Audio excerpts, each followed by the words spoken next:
आत्मा अर्थात एनर्जी, मन आणि शरीर ज्या वेळेला एकमेकांशी निगडीत असणाऱ्या या तिन्ही गोष्टी संतुलित अवस्थेत असतील, बॅलन्स्ड अवस्थेत असतील, त्यावेळेला त्या अवस्थेला आरोग्य असं नाव दिलेलं आहे. आणि ही व्याख्या जागतिक आरोग्य संघटनेने दिलेली आहे.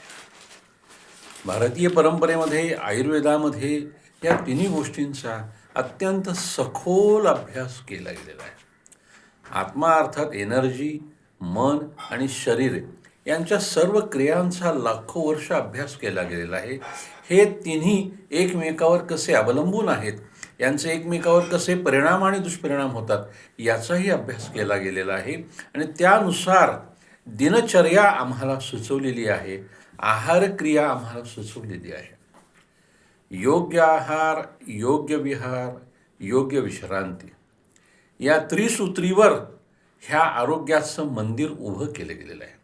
आणि आयुर्वेदानं आजार उत्पन्नच होऊ नयेत अर्थात प्रिव्हेंटिव्ह मेडिसिन याच्यावर अत्यंत सखोल अभ्यास केला गेलेला आहे. आणि ऋतूनुसार आहार कसा घ्यावा, व्यायाम कसा करावा, या सगळ्या गोष्टी आम्हाला सांगितलेल्या आहेत.